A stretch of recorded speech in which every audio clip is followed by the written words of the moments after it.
ಹೇ guys, ಎಲ್ಲರಿಗೂ ನಮಸ್ಕಾರ. Welcome back to Sagar stories. Boss top cricketing ಅಪ್ಡೇಟ್ಸ್ಗೆ ಎಲ್ಲರಿಗೂ ಸ್ವಾಗತ. ಹೋಗೋಣ ಚಡಾಪಡ ಅಪ್ಡೇಟ್ಸ್ಗೆ. ಸ್ವಲ್ಪ ಫ್ರೆಶ್ ಆಗಿ ಮೊದಲನೇ ಅಪ್ಡೇಟ್ ಬರ್ತಾ ಇದೆ. ವಿರಾಟ್ ಕೊಹ್ಲಿ ಬಗ್ಗೆ ಮಾತಾಡಿದ್ರೆ LSGಯ ಮುಕುಲ್ ಚೌಧರಿ ಯಂಗ್ಸ್ಟರ್ಗೆ ವಿರಾಟ್ ಕೊಹ್ಲಿ ಅವರು ಏನ್ ಸಜೆಷನ್ ಕೊಟ್ಟಿದ್ರು ಅಂತ ಅಂದ್ರೆ, ಸಿಕ್ಸ್ ಏನಪ್ಪ ಎಲ್ಲಾರು ಹೊಡಿತಾರೆ. ಇವಾಗಿನ ಮಾಡರ್ನ್ ಡೇ ಕ್ರಿಕೆಟ್ ಅಲ್ಲಿ ಸಿಕ್ಸ್ ಎಲ್ಲಾ ಯಂಗ್ಸ್ಟರ್ಸ್ ಹೊಡಿತಾರೆ, ಚಿಕ್ಕ ಚಿಕ್ಕ ಹುಡುಗರು ಹೊಡಿತಾರೆ. ಸಿಕ್ಸ್ ಹೊಡೆಯೋದು ದೊಡ್ಡ ಡೀಲ್ ಅಲ್ಲ.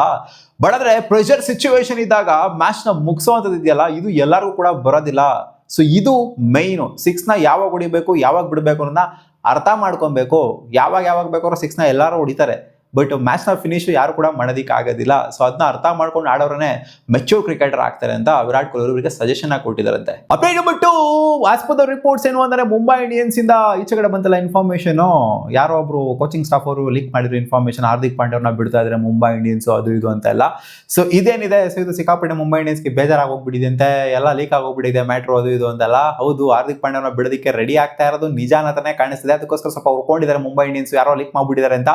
ಸೊ ಇಲ್ಲಿ ಸೀನ್ ಅಂತಂದ್ರೆ, ಹಾರ್ದಿಕ್ ಪಾಂಡ್ಯ ಅವರ ಜೊತೆಗೆ ಸೀನಿಯರ್ ಕ್ರಿಕೆಟರ್ಸ್ ಗಳೆಲ್ಲ ಸ್ವಲ್ಪ ಚರ್ಚೆ ಮಾಡೋದಕ್ಕೆ ಬರೋರಂತೆ. ಬಟ್ ಹಾರ್ದಿಕ್ ಪಾಂಡ್ಯ ಅವರು ಯಾಕೋ ಒಂಥರ ಯಾವಾಗ್ಲೂ ಅನ್ಕಂಫರ್ಟಬಲ್ ಆಗಿರೋರಂತೆ, ಯಾವಾಗ್ಲೂ ಒಂಥರ ಅವ್ರು ಹೇಳಿದ್ದೆ ಒಂದ್ ರೇಂಜಿಗೆ ಆ ತರನೇ ಆಗ್ಬೇಕು ಅನ್ನೋ ತರ ಆ ಒಂದು ಮೈಂಡ್ ಸೆಟ್ ಅಲ್ಲಿ ಇರೋರಂತೆ. ಸೊ ಸೀನಿಯರ್ ಪ್ಲೇಯರ್ಸ್ ಇದಾರಲ್ಲಪ್ಪ, ಸೂರ್ಯ ಇದ್ದಾರೆ, ರೋಹಿತ್ ಇದ್ದಾರೆ, ಬುಮ್ರಾ ಇದ್ದಾರೆ, ಇದ್ದಾರೆ ಸ್ವಲ್ಪ ಜನ. ಸೊ ಎಲ್ಲರೂ ಕೂಡ ಬಂದ್ಬಿಟ್ಟು ಏನೋ ಒಂದು ಅವರ ಒಂದು ಪ್ಲಾನ್ ಇಂಪ್ಲಿಮೆಂಟ್ ಮಾಡ್ಬೇಕು, ಒಂದು ಸ್ವಲ್ಪ ಐಡಿಯಾಸ್ ಕೊಡೋದಿದೆಯಲ್ಲ, ಸೊ ನಾವು ಕೊಡೋದಕ್ಕೆ ಅಂತ ಬರುತ್ತೆ. ಬಟ್ ಇವ್ರು ಇಗ್ನೋರ್ ಮಾಡೋರತ್ತೆ ಅಂತ ರಿಪೋರ್ಟ್ಸ್ ಬರ್ತಿದೆ. ಗೊತ್ತಿಲ್ಲ, ನಾವೇನು ಹೋಗ್ಬಿಟ್ಟಲ್ಲಿ ಹಾರ್ದಿಕ್ ಪಾಂಡ್ಯ ಅವರ ಇದರಲ್ಲಿ ಕೂತ್ಕೊಂಡು ನೋಡಿಲ್ಲ ಅವರು ಪಾಯಿಂಟ್ ಆಫ್ ವ್ಯೂ ಯಾವ ಥರ ಇತ್ತು ಅಂತ. So as per the reports ಈ ಥರ ಬರ್ತಾ ಇದೆ. ಹಾರ್ದಿಕ್ ಪಾಂಡ್ಯ ಅವರು ಸ್ವಲ್ಪ ಮಟ್ಟಿಗೆ ಅವ್ರದೇ ನಡಿಬೇಕು ಅನ್ನೋ ಇದ್ರು ಅಂತ. Update number 3, master blaster Sachin Tendulkar ಅವರು ಮಾತಾಡಿದ್ದಾರೆ ವೈಭವ್ ಸೂರ್ಯವಂಶಿ ಬಗ್ಗೆ. ದ ಬೆಸ್ಟ್ ಪಾರ್ಟೀಸ್ ಏನಂತಂದ್ರೆ, ಅವರ ಬ್ಯಾಟಿಂಗ್ ಅಲ್ಲಿ ನೋಡ್ತು ಅಂತಂದ್ರೆ ಅದು ಅವರ ವ್ರಿಸ್ಟ್ ವರ್ಕ್. ಸಾಕಾತಾಗೆ ಪಿಕ್ ಮಾಡ್ತಾರೆ ಬಾಲ್ನ, ಲೈನ್ ಅಂಡ್ ಲೆಂತ್ ನ ಅರ್ಲಿ ಆಗೇನೆ ಪಿಕ್ ಮಾಡ್ತಾರೆ. ಬಂದ್ಬಿಟ್ಟು ಆ ವ್ರಿಸ್ಟ್ ವರ್ಕ್ ಇಂದಾನೆ ಅದು ಬೇಗ ಆಗ್ತಾ ಇರೋದು ಅವರಿಗೆ. ಸ್ಲ್ಯಾಶು, ಆ ಸ್ಮ್ಯಾಶು ಎಲ್ಲ ಏನು ಹೊಡಿತಾರೋ ಆ ವ್ರಿಸ್ಟ್ ವರ್ಕ್ ಒಂಥರ ಬ್ಯಾಟ್ ಸ್ಪೀಡು ಎಲ್ಲ ಹೆಂಗ್ ಬರ್ತಾ ಇದೆ ಅಂದ್ರೆ, ಅವರ ಮೇನ್ ಅವರ ವ್ರಿಸ್ಟ್ ವರ್ಕ್ ಇಂದಾನೆ ಎಲ್ಲ ಬರ್ತಾ ಇರೋದು. ಸೊ ಆ ವ್ರಿಸ್ಟ್ ವರ್ಕ್ ನಂಗೆ ಸಿಕ್ಕಾಪಟ್ಟೆ ಇಂಪ್ರೆಸ್ ಮಾಡಿದೆ. ಬೇರೆ ಪ್ಲೇಯರ್ಸ್ಗಿಂತ ಇವ್ರೇನಕ್ಕೆ ಅಷ್ಟು ಈಸಿಯಾಗಿ ಪಿಕ್ ಮಾಡ್ತಿದ್ದಾರೆ ಅಂದ್ರೆ just because of that wrist work ಅಂತ ಹೇಳಿದ್ದಾರೆ. ಅಪ್ಡೇಟ್ ನಂಬರ್ 4, ಆಕಾಶ್ ಚೋಪ್ರಾ ಅವರು ಪೋಸ್ಟ್ ಹಾಕೊಂಡ್ಬಿಟ್ಟಿದ್ದಾರೆ. ಇದು ಫ್ಯೂಚರ್ ಆಲ್ರೆಡಿ ಲ್ಯಾಂಡ್ ಆಗೋಗ್ಬಿಟ್ಟಿದೆ. ಹೌದು, ಕಿಂಗ್ ಕೊಹ್ಲಿ ನೋಡಿ ಯಾವ ತರ ಆಡ್ತಾ ಇದ್ದಾರೆ ಅಂತ. 2024 ಇಂದ ಅವರು ಕೂಡ ಸಖತ್ತಾಗಿ ಆಡ್ತಾ ಇದ್ದಾರೆ. And future of Indian cricket ಕೂಡ ಡೆವಲಪ್ ಆಗ್ತಾ ಇದೆ. ಶುಭ್ಮನ್ ಗಿಲ್ ಮತ್ತೆ ಸಾಯಿ ಸುದರ್ಶನ್ ಯಾವ ರೇಂಜಿಗೆ ಆಡ್ತಾರೆ ಅಂದ್ರೆ, ಮ್ಯಾಚ್ ಮಾಡೋ ರೇಂಜಿಗೆ ಆಡ್ತಾರೆ ವಿರಾಟ್ ಕೊಹ್ಲಿಗೆ. ಕೊಹ್ಲಿ ಹೊಡೆದಿರುವಂತ ರನ್ಸು 2024 ಇಂದ 1998 ಅಷ್ಟು ಹೊಡೆದಿದ್ದಾರೆ. ಇವ್ರು 1996 ನ ಹೊಡೆದಿದ್ದಾರೆ. ಕ್ಲೋಸ್ ಇದ್ದಾರೆ ಸಾಯಿ ಸುದರ್ಶನ್ ವಿರಾಟ್ ಕೊಹ್ಲಿ ಅವರಿಗೆ. ಬಟ್ ವಿರಾಟ್ ಕೊಹ್ಲಿ ಲೀಡ್ ಮಾಡ್ತಾ ಇದ್ದಾರೆ. ಗಿಲ್ ಅವರು ಆಲ್ಮೋಸ್ಟ್ 1798 ರನ್ ಹೊಡೆದಿದ್ದಾರೆ. ಸೊ ಈ ಒಂದು ಬ್ಯಾಟಲ್, ಫೈನಲ್ ಬ್ಯಾಟಲ್ ಏನಿದೆ, ಇಟ್ಸ್ ವಿರಾಟ್ ಕೊಹ್ಲಿ ವರ್ಸಸ್ ಅಂದ್ರೆ experience versus the new tigers ಅಂತ ಹೇಳಬೇಕು. New tigers of Indian cricket, ಒಂಥರ newcomers of Indian cricket. Shubman Gill new ಅಂತ ಹೇಳಕ್ಕಾಗಲ್ಲ, ಇನ್ನ ಬೇಕಾದ್ರೆ ಸಾಯಿ ಸುದರ್ಶನ್ ನ್ಯೂ ಕಮರ್ ಅಂತ ಹೇಳ್ಬೋದು.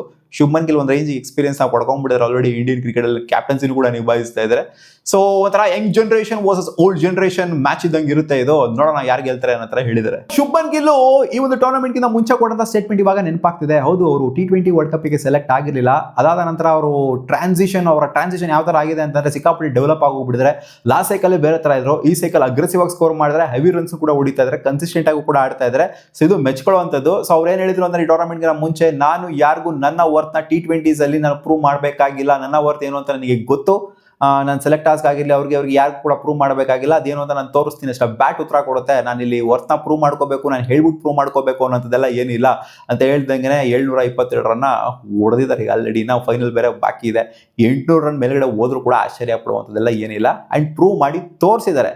ಮತ್ತೆ ಇಂಡಿಯನ್ ಟೀಮ್ಗೆ ಅವರು ಎಂಟ್ರಿ ಕೊಡುವಂತ ಪಾಸಿಬಿಲಿಟಿ ಕೂಡ T20 ಸೈಡ್ಗೆ ಕಾಣಿಸ್ತಾ ಇದೆ. ಅಪ್ಡೇಟ್ ನಂಬರ್ 6, ರವಿ ಅಶ್ವಿನ್ ಅವರು ಬಾರ್ಡರ್ ಗವಾಸ್ಕರ್ ಟ್ರೋಫಿ ಬಗ್ಗೆ ಮಾತಾಡಿದ್ದಾರೆ. 2020 ಮತ್ತೆ 2021 ಸೈಕಲ್ ಅಲ್ಲಿ ಬಾರ್ಡರ್ ಗವಾಸ್ಕರ್ ಟ್ರೋಫಿ ಆಯ್ತಲ್ಲ. ಸೊ ಆ ಟೈಮ್ ಅಲ್ಲಿ ನಾವು ಅನ್ಕೊಂಡಿದ್ವಿ ಆ ಒಂದು ಬಾರ್ಡರ್ ಗವಾಸ್ಕರ್ ಟ್ರೋಫಿನ ನಾವು ಡ್ರಾ ಮಾಡ್ಕೊಬೇಕು ಅಂತ ಅನ್ಕೊಂಡಿದ್ವಿ. ಅಂಡ್ ರವಿ ಶಾಸ್ತ್ರಿ ಕೂಡ ಅದೇ ತರ ಯೋಚನೆ ಮಾಡಿದ್ರು, ಈ ಡ್ರಾಗ್ ಹೋಗಿರೋ ಅಂತ. ಬಟ್ ರೋಹಿತ್ ಶರ್ಮಾ ಹೇಳಿದ್ರಂತೆ, ಇಲ್ಲ ಆಗಿರೋ ಡ್ರಾಗಿ ಎಲ್ಲ ಬೇಕಾಗಿಲ್ಲ, ನಮಗೆ ಬೇಕಾಗಿರೋದು ವಿಕ್ಟ್ರಿನೇ ಅಂತ ರಿಷಬ್ ಪಂತ್ ಹೇಳಿದ್ರಂತೆ. ಅಜ್ಜಿ ನಾವು ವಿಕ್ಟ್ರಿಗೇನೆ ಹೋಗ್ಬೇಕು ಅಂತ. ಸೊ ಅವ್ರು ರೊಚ್ಚಿಗೆ ಎಬ್ಬಿಸ್ತಾ ಇದ್ದಂಗೆ ಈ ಕಡೆಯಿಂದ ವಿಕ್ಟ್ರಿನೇ ಸಿಕ್ಬಿಡ್ತು ನಮಗೆ. ಸೊ ಮೈನ್ ರೀಸನ್ ಏನು ಅಂದ್ರೆ, ರೋಹಿತ್ ಶರ್ಮಾ ನಮಗೆ ಡ್ರಾ ಎಲ್ಲ ಬೇಕಾಗಿಲ್ಲ, ನಮ್ಗೆ ವಿಕ್ಟ್ರಿನೇ ಬೇಕು. ಡ್ರಾ ಮಾಡ್ಕೊಂಡಿದ್ರೆ ಅದು ಆಲ್ಮೋಸ್ಟ್ ಗೆದ್ದಂಗೆ ಹೋಗ್ಬಿಟ್ಟು ನಾವಲ್ಲಿ ಡ್ರಾ ಮಾಡ್ಕೊಂಡಿತ್ತು ಅಂದರೆ. ಬಟ್ ಡ್ರಾನೇ ಬೇಡ ನಮಗೆ. ಡ್ರಾ ಮಾಡಿದ್ರೆ ಅವರು ಕೂಡ ಗೆದ್ದಂಗಿರುತ್ತೆ, ನಾವು ಕೂಡ ಗೆದ್ದಂಗಿರುತ್ತೆ. ಬಟ್ ನಮಗೆ ವಿಕ್ಟ್ರಿನೇ ಬೇಕು, ಅವ್ರ ಮೇಲೆ ಡಾಮಿನೇಟ್ ಮಾಡಲೇಬೇಕು ಅಂತ ಆ ಡಾಮಿನೇಷನ್ ತೋರಿಸಿ ಅಂತ ರೊಚ್ಚಿಗೆ ಎಬ್ಸಿದ್ರಂತೆ. ಸೊ ಡಾಮಿನೇಷನ್ ತೋರಿಸಿದ್ರಿಂದನೇ ನಮ್ಮ ಇಂಡಿಯಾ ರಾರಾಜಿಸಿದ್ದು ಆಗಿನ ಕಾಲದಲ್ಲಿ ಬಾರ್ಡರ್ ಗವಾಸ್ಕರ್ ಟ್ರೋಫಿಲಿ. ಅಪ್ಡೇಟ್ ನಂಬರ್ 7, ನಮ್ಮ ಕ್ಯಾಪ್ಟನ್ ರಜತ್ ಪಾಟಿದಾರ್ ಒಂದು ಸ್ಟೇಟ್ಮೆಂಟ್ ಹಾಕಿಕೊಟ್ಟಿದ್ದಾರೆ ಮಗ ಪ್ರೆಸ್ ಕಾನ್ಫರೆನ್ಸ್ ಅಲ್ಲಿ. We are not thinking like defending champions, we doesn't see it as defending something we won in 2026. Our mindset is that we are here to win another title. ನಾವು ಗೆಲ್ಲೋದಕ್ಕೆ ಬಂದಿದ್ದೀವಿ, ನಾವಿಲ್ಲೇನು defend ಮಾಡ್ಕೊತಾ ಇಲ್ಲ. ನಾವು 2025 ಗೆದ್ದಿದ್ದೀವಿ. Past is past, ಮುಗಿದೋದ ಅಧ್ಯಾಯ ಅದು. 2025 2026 ನಾವು trophy ಗೆಲ್ಲಬೇಕಾಗಿರೋದು, ಅದೇ ನಮಗೆ ಮೇಯ್ನು. ನಾವು ಮತ್ತೆ ಡಿಫೆಂಡಿಂಗ್ ಚಾಂಪಿಯನ್ಸ್ ಅನ್ನ ಹಾಕಿಸ್ಕೋಬೇಕು. ನೆಕ್ಸ್ಟ್ ಇಯರ್ ಕೂಡ ಶೋಲ್ಡರ್ ಮೇಲೆ ಆ ಒಂದು ಗೋಲ್ಡನ್ ಲೋಗೋ ಏನು ಬರುತ್ತೆ ಅದನ್ನ ಮತ್ತೆ ಹಾಕಿಸ್ಕೋಬೇಕು. ನಾವು ಡಿಫೆಂಡ್ ಮಾಡ್ಕೊಳ್ಳೋದಕ್ಕೆ ಬಂದಿಲ್ಲ, ಇಲ್ಲಿ ಅಟ್ಯಾಕ್ ಮಾಡೋದಕ್ಕೆ ಬಂದಿದ್ದೀವಿ. ಆ್ಯಂಡ್ ನಾವು ಅಟ್ಯಾಕ್ ಮಾಡೇನೆ ಹೊಡಿತೀವಿ. ಇದು RCBಯ ಸ್ಲೋಗನ್ ಆಗಿದೆ. ಈ ಸೀಸನ್ ಸ್ಟಾರ್ಟಿಂಗ್ ಇದೆ, ಇದು ಬ್ಯಾಟ್ ಸ್ಟಾರ್ಟ್ ಮಾಡಿದ್ದಂಥದ್ದು. ನಾವು ಡಿಫೆಂಡ್ ಮಾಡ್ತಿಲ್ಲ, ಇಲ್ಲಿ ನಾವು ಅಟ್ಯಾಕ್ ಮಾಡ್ಬಿಟ್ಟು ಮತ್ತೆ ಟ್ರೋಫಿನ ಹೊಡಿತಾ ಇದೀವಿ ಅಂತ. ನೋಡೋಣ ಅದೇನಾಗುತ್ತೆ ಅಂತ. Update number 8, Shubman Gill press conference ಒಂದು ಸ್ಟೇಟ್ಮೆಂಟ್ ಕೊಡಿದ್ರೆ, finals are all about mental strength. So the team that is mentally up, they for the challenge is the one going to win ಅಂತ ಹೇಳಿದ್ದಾರೆ. So it's all about mental challenge. Mind ಗೇಮ್ಗಳು ನಡೀತಾ ಇರ್ತದೆ finals ಅಲ್ಲಿ. So mentally ಯಾರು ಸಿಕ್ಕಾಪಟ್ಟೆ ಸೈಕ್ ಆಗಿರ್ತಾರೋ, ಒಂಥರ stable ಆಗಿರ್ತಾರೋ, ಚಾಲೆಂಜ್ನ ಯಾರು ತೊಗೊಂತಾರೋ ಮೆಂಟಲಿ, ಸೊ ಆ ಟೀಮು ಡಾಮಿನೇಟ್ ಮಾಡುವಂಥ ಚಾನ್ಸಸ್ ಇರುತ್ತೆ. ಆ ಟೀಮು ಗೆಲ್ಲುವಂಥ ಚಾನ್ಸಸ್ ಜಾಸ್ತಿ ಇರುತ್ತೆ. ಯಾವ ಟೀಮು ಸ್ವಲ್ಪ ಮೆಂಟಲಿ ಕುಗ್ಗುತ್ತೋ, ಸ್ವಲ್ಪ ಮೆಂಟಲಿ ಇಲ್ಲ ನಮಗೆ ಹಂಗೆ ಹಿಂಗೆ ಆಗ್ತಾ ಇದೆ ಅನ್ನೋ ಥರ ಅನಿಸುತ್ತೋ, ಆ ಟೀಮು ಕೆಳಗಡೆ ಬೀಳುತ್ತೆ. ಕಾನ್ಫಿಡೆಂಟ್ ಆಗಿರೋಂಥ ಟೀಮು, ಅಂದರೆ ಕಾನ್ಫಿಡೆನ್ಸ್, ಜಸ್ಟ್ ಬರೀ ಕಾನ್ಫಿಡೆನ್ಸ್ ಇರೋ ಮಾತ್ರ ಗೆದ್ಬಿಡ್ತಾರೆ ಅಂತ ಅಲ್ಲ. ಸೊ ಅವ್ರು ಹೇಳ್ತಿರೋದು ಮೆಂಟಲ್ ಗೇಮ್, ಮೈಂಡ್ ಗೇಮ್ಗಳು ಸಿಕ್ಕಾಪಟ್ಟೆ ನಡೆಯುತ್ತೆ ಫೈನಲ್ಸ್ ಅಲ್ಲಿ ಅಂತ. ನೋಡೋಣ ಯಾರು ಮೈಂಡ್ ಗೇಮ್ ಇವತ್ತು ಸಖತ್ತಾಗಿ ಇರುತ್ತೆ ಅಂತ. ಅಪ್ಡೇಟ್ ನಂಬರ್ 9, ನಮ್ಮ RCBಯ ಪ್ಲೇಯರ್ ಆಗಿರೋ ಯಶ್ ದಯಾಲ್ ಅವರು RCBಗೆ ಇವತ್ತು ವಿಶಸ್ನ ತಿಳಿಸಿದ್ದಾರೆ. ಗೋವಾಲ್ ರಾಯಲ್ ಚಾಲೆಂಜರ್ಸ್ ಬೆಂಗಳೂರು ಅಂತ ಒಂಥರ ದೇವರಿಗೆ ಕೈ ಮುಗಿಯೋ ಥರ ಪೋಸ್ಟ್ನ ಹಾಕೊಂಡ್ಬಿಡಿದ್ರೆ. ಎಲೆಕ್ಷನ್ಗೆ ನಿಂತ್ಕೊಂಡ್ರೆ ಕೈ ಮುಗ್ತಾರಲ್ಲ ಹಿಂಗೆ, ಆ ಥರ ನಿಂತ್ಕೊಂಡು ದೇವ್ರಿಗೆ ಕೈ ಮುಗ್ಕೊಂಡು ಪೋಸ್ಟ್ನ ಹಾಕೊಂಡ್ಬಿಡಿದ್ರೆ. ಅಂದರೆ ಆಡಿಲ್ಲ ಅವರು ಈ ಸೀಸನು. ಅವರೇ ಹೇಳಿದರೆ RCB ಆಡ್ಸೋಕ್ಕಾಗಲಿಲ್ಲ ಈ ಸೀಸನ್ ನನ್ನ ಅಂತ. ಅವರೇ ಹೇಳಿದ್ರು ಕೂತ್ಕೋ ಈ ಸೀಸನು ನಾನು ಬಿಡೋದಿಲ್ಲ, ಬಟ್ ಸಿಚುವೇಶನ್ ಸರಿ ಇಲ್ಲ, ಕೋರ್ಟ್ ಕೇಸೆಲ್ಲ ಇರೋದ್ರಿಂದ ಆಡ್ಸೋದಕ್ಕಾಗೋದಿಲ್ಲ. ಈ ಸೀಸನ್ ಇರೋ ನೀನು ನಮ್ಮ ಟೀಮಲ್ಲೇ, ಬಟ್ ಸ್ಕ್ವಾಡ್ಗೆಲ್ಲ ಬರೋದು ಬೇಡ, ಆಡೋದು ಬೇಡ, ನೀನು ಸುಮ್ಮನೆ ಸೈಲೆಂಟಾಗಿ ಇರೋ ನೀನು ಅಂತ ಇರಿಸಿದ್ರು. ಬಟ್ ಆದರೂ ಕೂಡ ಒಂದು ಪೋಸ್ಟ್ ಹಾಕೋದಿದೆಯಲ್ಲ, RCB ಆಡಿಸಿಲ್ಲ ಅಂದ್ರೂ ಕೂಡ ಏನು ತೆಗ್ದಾಕಿಲ್ಲ RCB, ಬಟ್ ಒಂದು ಪೋಸ್ಟ್ ಹಾಕೋದಿದೆಯಲ್ಲ, ಇಷ್ಟೆಲ್ಲ ಒಂದು ಕ್ರೈಸಿಸ್ ನಡೆದಿದ್ರು ಅವರು ಜೀವನದಲ್ಲಿ.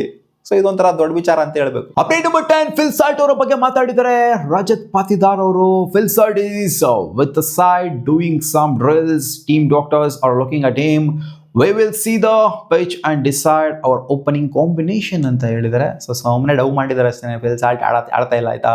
ಹೌದು, ಅವ್ರು ಫಿಟ್ ಇದ್ದಾರೆ, ಆಡೋದಕ್ಕೆ ಪರ್ಫೆಕ್ಟ್ಲಿ ರೆಡಿ ಇದ್ದಾರೆ. ಬಟ್ ಹಂಗಂತ ಇವರು ಕರ್ಕೊಂಬಂದ್ಬಿಟ್ಟು ವೆಂಕಟೇಶ್ ಅಯ್ಯರ್ ಜಾಗದಲ್ಲಿ ಇವ್ರನ್ನ ಆಡಿಸ್ತಾರೆ ಅಂತ ನನಗೇನೋ ಕಾನ್ಫಿಡೆನ್ಸ್ ಹೇಳ್ತಾ ಇಲ್ಲ. ಯಾಕೆಂದರೆ ಹೌದು, ಫಸ್ಟ್ 6 ಮ್ಯಾಚ್ ಸಖತ್ತಾಗಿ ಆಡ್ರೋ ಫಿಲ್ ಸಾಲ್ಟ್, ಇಲ್ಲ ಅಂತಲ್ಲ. ಬಟ್ ಅದಾದ ನಂತರ ಆದಂಥ ಡೆವಲಪ್ಮೆಂಟ್ಸ್ಗಳೇನೇ ಬೇರೆ. ಇವರು ಸ್ಟ್ರೈಟ್ ಅವೇ ಕರ್ಕೊಂಬಂದ್ಬಿಟ್ಟು ಪ್ಲೇ ಆಫ್ಸಲ್ಲಿ ಫೈನಲಲ್ಲಿ ಆಡ್ಸೋದಕ್ಕೂ ಆಸ್ ಎ ಇಂಪ್ಯಾಕ್ಟ್ ಪ್ಲೇಯರ್ ಆಗಾರು ಆಡ್ಬೋದಲ್ವಾ ಗ್ರೋ ಅಂತ ಕೇಳ್ತು ಅಂದರೆ ನೋಡೋಣ. Chances are there. As a impact player ಆಗಿ ಪಾಸಿಬಿಲಿಟಿ ಅಂತೂ ಇದ್ರೂ ಇರಬಹುದು. ಯಾಕಂದರೆ ರೊಮ್ಯಾರಿಯೋ ಶೆಫರ್ಡ್ನ ಯೂಸ್ ಮಾಡ್ಕೊಂಡು last match RCB impact player ಆಗಿ. ಇನ್ ಕೇಸ್ ಬ್ಯಾಟಿಂಗಲ್ಲೂ ನಾವು ಟ್ರಬಲ್ಗೆ ಸಿಗಾಕೊಂಡ್ವಿ ಅಂತಂದರೆ ಅವಾಗ ಬೇಕಾದ್ರೆ ಯೂಸ್ ಮಾಡಿದ್ರೂ ಮಾಡ್ಬೋದು ಫಿಲ್ ಸಾಲ್ಟ್ ಅನ್ನೋ ಥರ ಅನ್ನಿಸ್ತಾ ಇದೆ. ಬಟ್ ಓಪನಿಂಗ್ ಪೇರ್ ನನ್ನ ಪ್ರಕಾರ ವೆಂಕಟೇಶ್ ಅಯ್ಯರ್ ಜೊತೆಗೆ ಏನೇ ಇರ್ಬೋದು, ಇವ್ರು ಹೇಳಿರ್ಬೋದು ನಾವು ಪಿಚ್ ನೋಡ್ಬಿಟ್ಟು ಡಿಸೈಡ್ ಮಾಡ್ತೀವಿ ಹಂಗೆ ಹಿಂಗೆ ಅಂತೆಲ್ಲ. ಅವ್ರು ಫಿಟ್ ಇದ್ದಾರೆ, ಪಿಚ್ ನೋಡ್ಬಿಟ್ಟು ಡಿಸೈಡ್ ಮಾಡ್ತೀವಿ ಅಂತ ಹೇಳಿದ್ದಾರೆ. ಬಟ್ ವೆಂಕಟೇಶ್ ಅಯ್ಯರ್ ಜೊತೆಗೆ ಕೊಹ್ಲಿನ ಓಪನ್ ಮಾಡ್ತಾರೆ ನನ್ನ ಪ್ರಕಾರ. ಸೊ ಇದಿಷ್ಟು ಆಗಿತ್ತು ಮಗ ಟಾಪ್ ಕ್ರಿಕೆಟಿಂಗ್ ಅಪ್ಡೇಟ್ಸ್. ನಿಮ್ಗೆ ವಿಡಿಯೋ ಸ್ವಲ್ಪನಾದರೂ ಇಷ್ಟ ಆಗಿತ್ತು ಅಂದರೆ ಒಂದೇ ಲೈಕ್ ಉದ್ರಿಸಿ.